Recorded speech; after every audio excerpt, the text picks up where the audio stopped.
प्रधानमन्त्रिणा नरेन्द्रमोदिना अद्य दृश्यश्रव्यतन्त्रोपवेशनमाध्यमेन अण्डमान निकोबारे 23 किलोमीटर यावत् दैर्घ्यम् अंडर सी केबल लिंक इत्यस्य क्रियते उद्घाटनम्।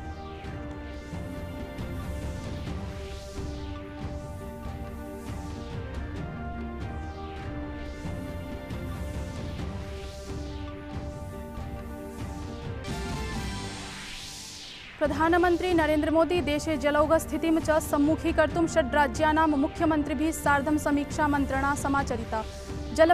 जलपूरस्थितेः पूर्वानुमानाय स्थायि समाधानं प्रस्तोतुं सुष्ठु समन्वयः महदावश्यकः समुदीरितः प्रधानमन्त्रिणा।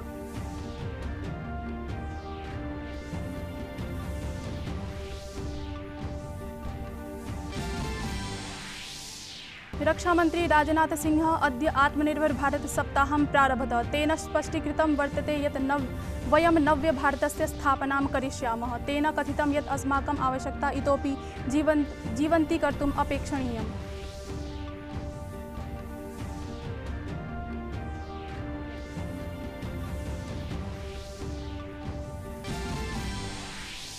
अद्य पर्यावरण वन मंत्री प्रकाश जावडेकर वर्यः अगस्त मासस्य 12 दिनाङ्के वैश्विकः गज दिवसोपलक्ष्ये गजानां संरक्षणस्य श्रेष्ठतरोपाय विषये उद्घाटितवान् एकं पत्रकं। सहैव नरगजयोर्मध्ये संघर्षस्थितिविषये एकं वेब फलकमपि विमोचितवान्।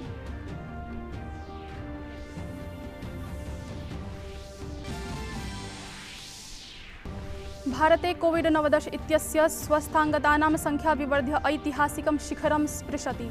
साम्प्रतं यावत् स्वस्थीभूताः 35,000,510 जनाः। अद्यैव मृत्योः प्रतिशतता अपचीय जाता 2%।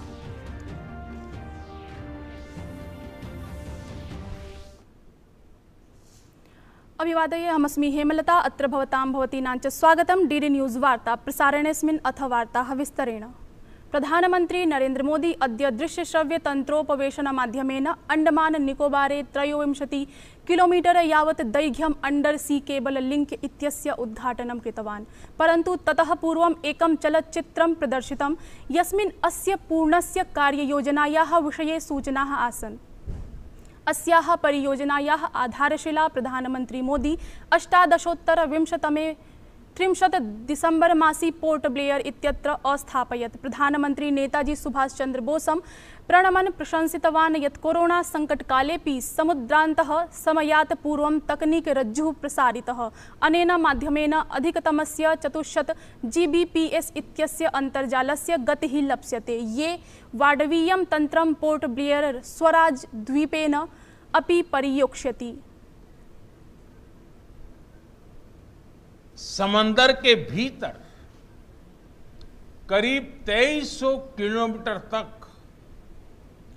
केबल बिछाने का ये काम समय से पहले पूरा करना ये अपने आप में बहुत प्रशंसनीय है।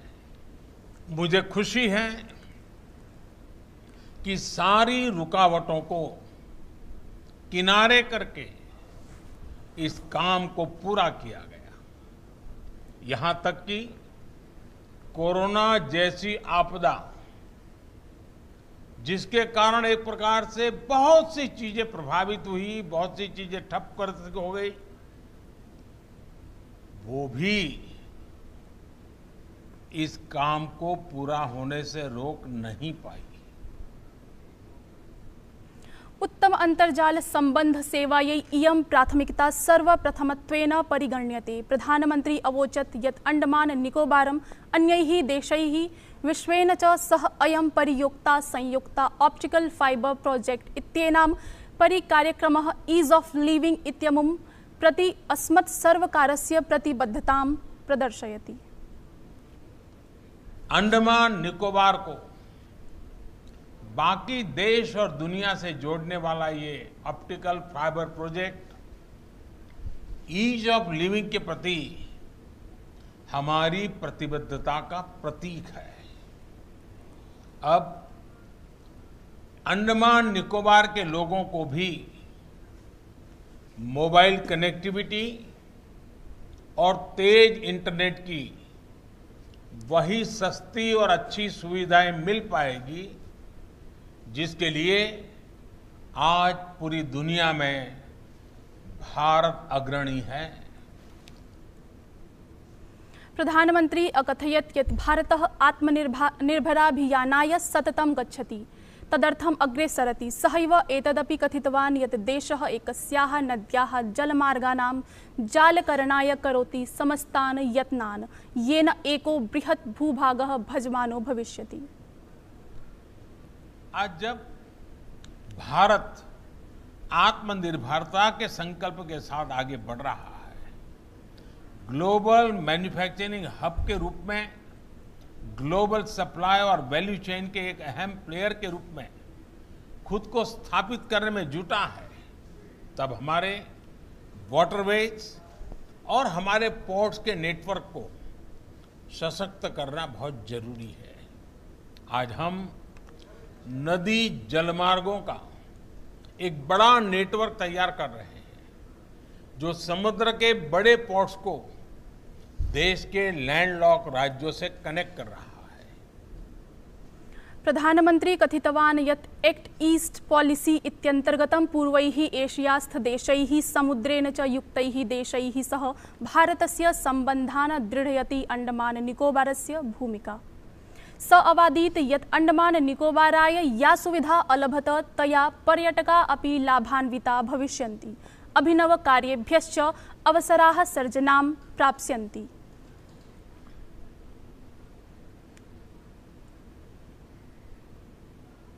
प्रधानमंत्री नरेंद्र मोदी देशे दक्षिण पश्चिम प्राविट् कालं वर्तमाने जायमानां जलौघ स्थितिं च सम्मुखीकर्तुं राज्यैः विधीयमानाः सज्जताः समीक्षिताः। असम, बिहार, उत्तर प्रदेश, महाराष्ट्र, कर्नाटक, केरल राज्यानां मुख्यमन्त्रिभिः सार्धं दृश्यश्रव्यतन्त्रद्वारा प्रधानमन्त्रिणा समीक्षा मन्त्रणेयं समाचरिता। अत्रान्तरे रक्षामन्त्री, स्वास्थ्यमन्त्री, गृहराज्यमन्त्रिद्वयं समेत्य सम्बद्धानां केन्द्रीयमन्त्रालयानां संघटनानां वरिष्ठाः अधिकारिणश्च उपस्थिताः आसन्। अत्रान्तरे जलपूरस्थितेः पूर्वानुमानाय स्थायी समाधानं प्रस्तोतुं राज्यमन्तरा सुष्ठु समन्वयः महदावश्यकः समुदीरितः प्रधानमन्त्रिणा। सममेव सम्बद्धक्षेत्रे पूर्वानुमान संचेतना प्रणाली परिष्काराय अभिनव प्रविधीनां व्यापक प्रयोगाय केन्द्रीय राज्यीय अभिकरण मन्त्राणि समन्वय संस्थापनार्थं तेन सबलं निगदितम्। प्रधानमन्त्री न्यगदत् यत् विगतेभ्यः कतिपय वर्षेभ्यः भारतीयं सम्बद्धक्षेत्रं महत् प्रशंसनीयं कार्यम् आचरितम्। श्री मोदी एतदपि अवादीत् यत् महामारीकालं सन्धार्य राज्यैः अतोपि सावधानपूर्वकम् अर्थात् सामाजिक दौर्यादि नियमानुपालकपरं जलौघे साहाय्योद्धारकार्याणि प्रवर्तितव्यानि। रक्षामंत्री राजनाथ सिंह अद्य आत्मनिर्भर भारत सप्ताहं प्रारभत। अतः पूर्वं ह्यः तेन अन्तर्जालमाध्यमेन आयोजिते कार्यक्रमे उक्तं यत् प्रधानमन्त्रिणः नेतृत्वे एकस्य आत्मनिर्भर भारतस्य निर्माणं क्रियते, यत् रोटी, वस्त्र, गृह, स्वास्थ्य, शिक्षा क्षेत्रं स्वावलम्बी भूयात्। उक्तं तेन यत् 17 प्रधानमन्त्रिणा चम्पारणस्य 100तमे वर्षावसरे नव्य भारतस्य घोषणा कृता आसीत्। अधुना च तेन स्पष्टीकृतं वर्तते यत् वयं नव्य भारतस्य स्थापनां करिष्यामः, तदा स आत्मविश्वासेन आत्मनिर्भरतया परिपूर्णः च भविष्यति। अतः पूर्वं ह्यः रक्षामन्त्रालयेन एकस्य बृहन्निर्णयस्य घोषणा कृता यत् रक्षाक्षेत्रमपि आत्मनिर्भरकरणाय 100 वस्तूनाम् आयाते अवरोधः भविष्यति, तेषां च निर्माणं भारत एव प्राप्स्यते। केन्द्रीय स्वास्थ्य मंत्री डॉक्टर हर्षवर्धन विश्व डेंगू दिवसावसरे ट्वीट संदेशं प्राकाशयत्। अमुना देशवासिनो निवेदिताः यत् डेंगू ज्वरो न भवेत्, एतदर्थं जनाः स्वयमेव जागरूकाः भवन्तु। निकटवर्तिनो जनान् चापि आवश्यकम् अवधानार्थं प्रेरयन्तु। स्वास्थ्यमंत्री ट्वीट अन्तर्जालेन अकथयत् यत् अद्य डेंगू रोगोन्मूलन दिवसो वर्तते। अस्य दिवसस्य आयोजन उद्देश्यं डेंगू ज्वरं प्रति जनजागरणं विद्यते। कोरोना संक्रमणस्य प्रसारोऽपि पूर्वतः एव अस्ति, अतः अस्मिन् प्राविट् काले अस्माभिः सविशेषं सावधानैः भाव्यम्। एतदर्थं सर्वाधिकः सरलोपायः वर्तते गृहं परितः जलपूरस्य अपाकरणम्। निर्मशकं स्थलं स्थापयितुं सर्वे उपायाः अस्माभिः यथाशक्यं विधातव्या अङ्गीकर्तव्या च। अतिवृष्टि जलौघकारणेन च केरलस्य इडुक्की जनपदस्य राजमाला क्षेत्रे संजात भूस्खलने कालग्रासीभूतानां जनानां संख्या वर्धमाना संजायते। अभिनववृत्तानुसारं मृतकानां संख्या विवर्ध्य 49 जाता। शुक्रवासरे घटनैषा अभूत्। ततः अनवरतम् आपद् उद्धारकार्यं सजवं प्रवर्तते। बहवः जनाः संरक्षिताः। केन्द्रीयापद्युद्धारदलः सजवं कार्ये संलग्नः वर्तते। तैः सह राज्यस्य वनविभागः, आरक्षिदलः, अग्निशमनदलः, राज्यस्वाधिकारिणः एवञ्च स्थानीयजनाः अन्वेषणाभियाने संलग्नाः सन्ति।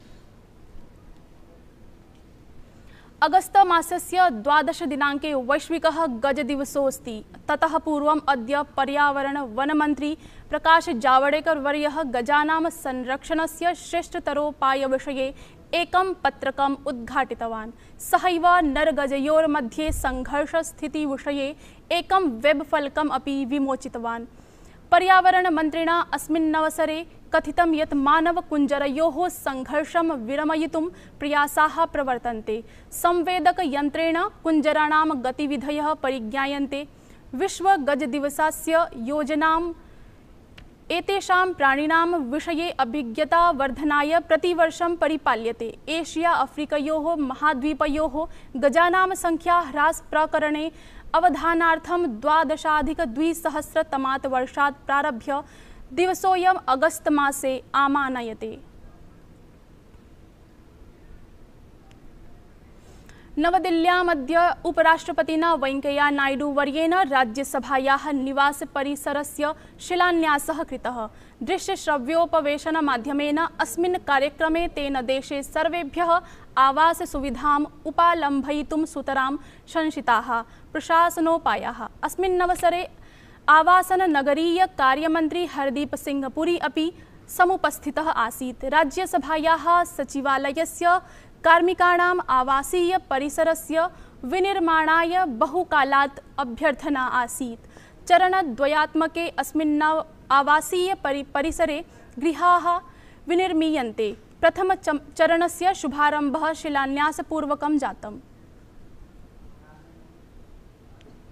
स्वास्थ्य मंत्रालयेन अद्य कोरोना विरुद्धं युद्धस्य अभिनववृत्तं प्रस्तुतम्। वृत्तानुसारं भारतं दिनप्रतिदिनं सफलताम् आप्नोति। मृत्योः प्रतिशतता अपचीय 2% जाता। अस्मिन्नेव क्रमे देशे स्वास्थ्याङ्गतानां जनानां संख्या अपि नितरां वर्धमाना संजायते। स्वास्थ्याङ्गता प्रतिशतता विवर्ध्य 69% जाता। साम्प्रतं यावत् 35,000,015 लक्षजनाः स्वस्थीभूताः।